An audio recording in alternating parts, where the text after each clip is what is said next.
পরিষ্কার পরিচ্ছন্নতা শুধু স্বাস্থ্য সৌন্দর্যের জন্যই নয়, বরং একটি দেশের সভ্যতা, সংস্কৃতি ও শৃঙ্খলার প্রতিফলন। বর্তমানে বিশ্বের অনেক দেশ পরিষ্কার পরিচ্ছন্নতার জন্য বিশেষ পদক্ষেপ নিয়েছে। কোথাও আইন করে কঠোর জরিমানা বা শাস্তি দেওয়া হয়, আবার কোথাও নাগরিকদের উৎসাহিত করতে পুরস্কৃত করা হয়।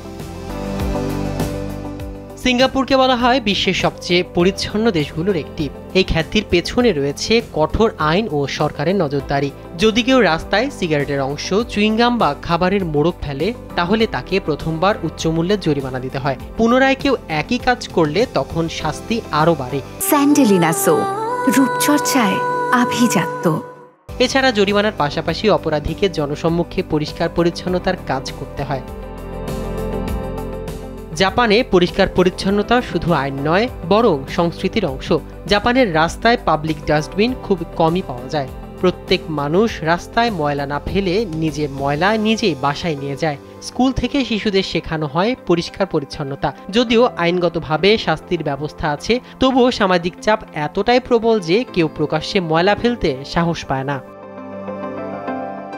ইউরোপের দেশগুলোর মধ্যে জার্মানি ও সুইডেন বর্জ্য ব্যবস্থাপনায় উদাহরণ স্থাপন করেছে। এখানে আবর্জনা আলাদা করে ফেলা বাধ্যতামূলক এবং পুনর্ব্যবহারকে উৎসাহিত করা হয়। আইন ভেঙে এলোমেলোভাবে ময়লা ফেললে মোটা অঙ্কের টাকাও জরিমানা দিতে হয়।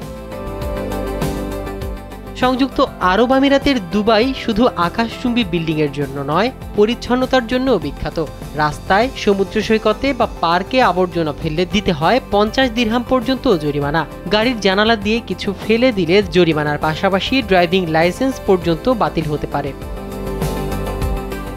ভারতেও সাম্প্রতিক বছরগুলোতে পরিচ্ছন্নতা নিয়ে বড় আন্দোলন শুরু হয়েছে। 2024 সালে শুরু হয় স্বচ্ছ ভারত অভিযান। এর মাধ্যমে বিভিন্ন শহরকে পরিষ্কার রাখার জন্য প্রতিযোগিতা করানো হয়।